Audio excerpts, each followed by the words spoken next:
n'avons donc pas résisté à l'invitation du 501e 503e régiment de chars de combat basé sur l'un des plus grands champs de manœuvre de France. C'est là que nous avons pris possession de notre véhicule d'essai. Les présentations s'imposent.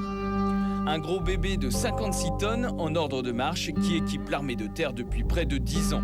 6,88 m de long pour 3,71 m de large et 2,53 m de haut, sa silhouette est ramassée pour échapper le plus possible aux tirs et aux ennemis et pour pouvoir se dissimuler plus facilement. Monté sur chenille, le char Leclerc est le tout-terrain ultime, celui dont rêverait tout possesseur de 4x4, puisqu'il y a peu d'obstacles naturels qui lui résistent. Mais ne vous fiez pas à sa masse impressionnante, quand il met les gaz, il se métamorphose en une véritable gazelle. Sa vitesse de pointe de 80 km/h lui assure un bon rythme, surtout en tout terrain où peu de véhicules pourront le suivre à cette cadence. Pour déplacer avec autant d'agilité un tel mastodonte, le moteur est au diapason. C'est un monstrueux V8 diesel à injection directe avec une astuce de taille. Les habituels turbos ont laissé leur place à une turbine d'hélicoptère. Elle lui fournit 100% du couple dès les plus bas régimes avec une puissance totale de 1500 chevaux. C'est ce qui donne au Leclerc de telles accélérations. Après ce petit tour du propriétaire, il est temps d'en prendre les commandes. Mais pour cela, il faut déjà revêtir l'uniforme adéquat. Bon ok, être militaire, cela ne s'improvise pas. Passons donc à la seconde étape.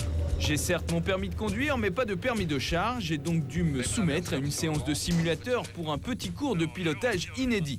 Et là, surprise, contre toute attente, je me suis retrouvé devant un volant et une boîte auto. J'accélère, hein. Ouais, ça secoue, hein. Oula. Là, j'avais touché un poteau. Oh. Quand il y a un accident, voilà, ça gèle la simulation. D'accord. Eh ben, c'est sportif. Une dizaine de minutes de ce traitement et l'on en ressort épuisé. Bien Cyril, tu t'es bien débrouillé en simulateur.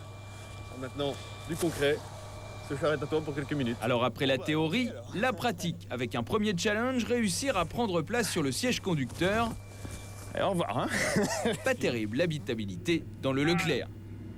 Une fois installé, on se retrouve seul. Vos coéquipiers sont séparés de vous et l'on ne communique que par radio.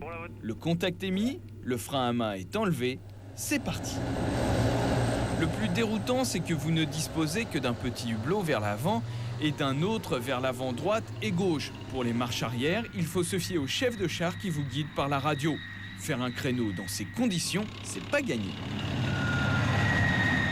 Ballotté dans tous les sens comme dans un grand 8, on est surtout impressionné par la puissance et la réactivité d'un engin qui, je vous le rappelle, pèse l'équivalent de 60 Twingo. Mais par-dessus tout, c'est la facilité de conduite qui fascine. Au final, je ne m'en suis pas trop mal sorti, je n'ai même pas égratigné la carrosserie. Mais devant la vigueur des accélérations et sous la pression de nos amis soldats, il nous est venu l'idée de confronter le Leclerc à l'un des 4x4 les plus puissants du moment, le Porsche Cayenne S. 340 chevaux et 2 tonnes 2 d'un côté, 1500 chevaux et 56 tonnes de l'autre. Le rapport poids-puissance n'est pas en faveur du Leclerc, mais sa turbine pourrait bien infirmer les chiffres. 3, 2, 1, c'est parti. La puissance du char Leclerc est disponible dès la première seconde, ce qui lui permet de démarrer comme une balle. Mais dès que la boîte auto du Cayenne est en prise, il n'y a pas photo, le char est largué. Mais enfin, de 0 à 32 km/h en 5 secondes, le char français n'a pas à rougir. Ce sont des performances surnaturelles pour une telle machine. C'est d'ailleurs l'un des essais qui nous aura laissé le meilleur souvenir. Hélas, les militaires sont des gens quelque peu susceptibles et ils ont profité de l'exercice de tir qui suivait pour se venger de notre Cayenne. Sympa les mecs, et je fais comment pour rentrer moi?